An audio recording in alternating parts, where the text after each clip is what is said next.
William, who was your best friend when you were young? His name was Arthur.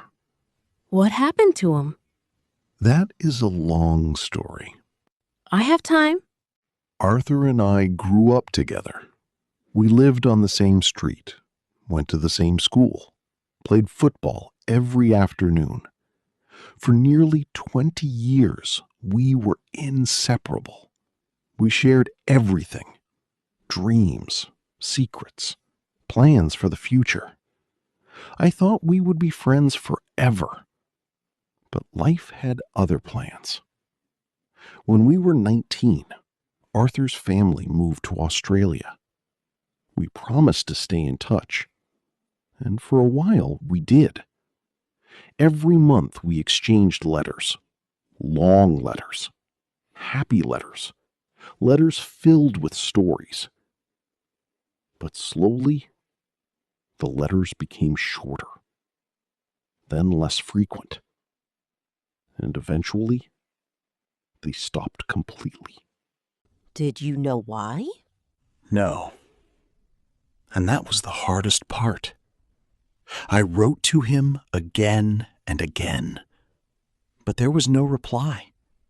For 2 years, I wondered what happened. Did I say something wrong? Did I offend him? Did he forget me? The questions never left my mind.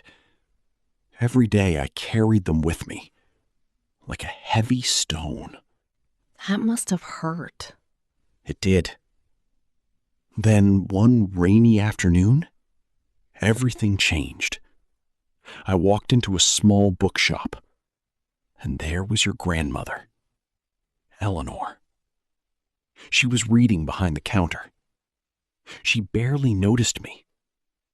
I was standing there completely soaked from the rain.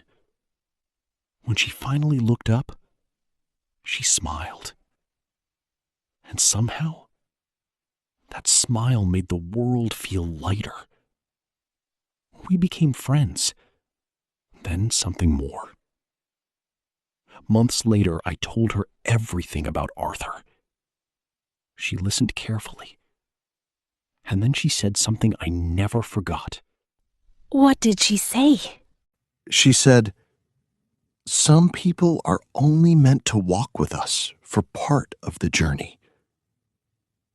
Those words changed my life.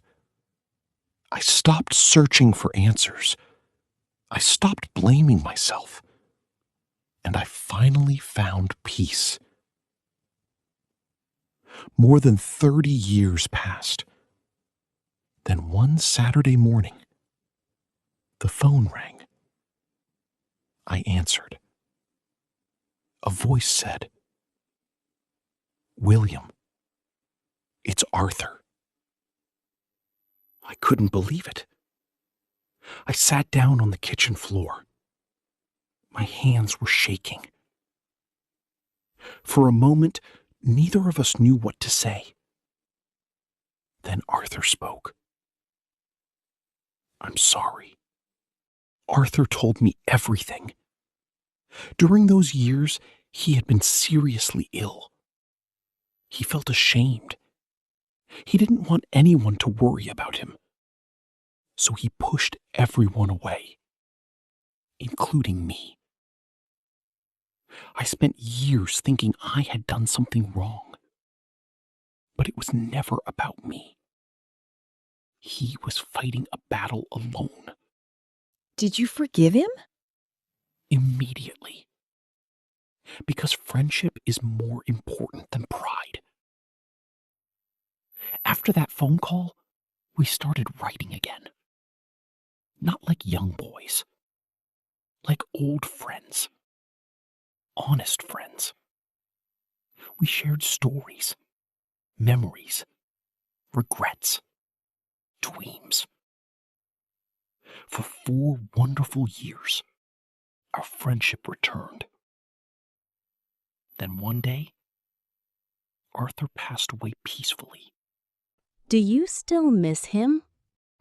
Every day. But it isn't painful anymore. It's a warm feeling, like carrying a small candle instead of a heavy stone. His memory still lights my way. And for that, I am grateful. Sometimes people disappear from our lives, not because they stopped caring, but because life became difficult.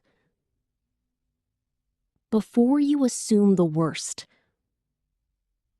remember that everyone is fighting battles you cannot see. And sometimes, one phone call can heal years of silence. So, have you ever reconnected with an old friend after many years? Tell us your story in the comments below. And don't forget to subscribe to our channel for more inspiring stories and listening practice. Great Learn.